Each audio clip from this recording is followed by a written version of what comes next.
వీళ్ళంతా మన తాత ముత్తాతలు తాతలు 100 ఏళ్ళుగా మన పరువు ప్రతిష్టలు మోసుకుంటూ వచ్చారు. మోడీ వచ్చినా డాడీ వచ్చినా ఎవడు మన నాటినోడే లేడు. ఎంతవరకు అన్ని దేశాలను వణికించాం.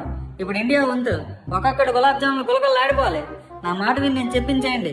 మన గాలి అయితే 3 గంటలు, కాపర్ మీద అయితే 4 గంటలు, కార్డ్బోర్డ్ మీద అయితే 24 గంటలు, స్టీల్ మీద అయితే 2-3 రోజులు, ప్లాస్టిక్ మీద అయితే 3 రోజుల వరకు ఉంటాం.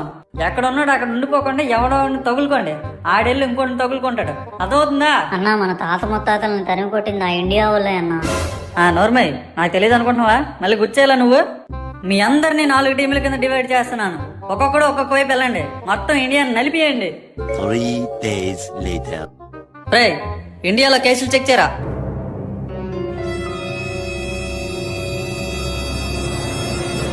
అన్నా, అన్ని దేశాల్లో కేసులు బంగారం రేట్ లాగుంటే ఇండియాలోనేటన్నా బిస్కెట్ తాగేటంత కూడా అవ్వట్లేదు. నా కొడుకులకు ఫోన్ చేయి. ఏం చేస్తున్నారో కొనుక్కో. హే, ఫేస్బుక్ లో నటాషా నా ఫోటోకి లైక్ కొట్టింది. ముందు ఫోన్ చేయరా. చేస్తున్నా అన్నా.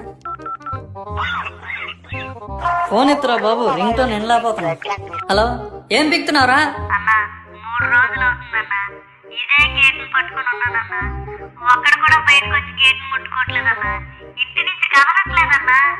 आज रात 12 बजे से संपूर्ण लॉकडाउन होने जा रहा है. అమ్మడి మోడి.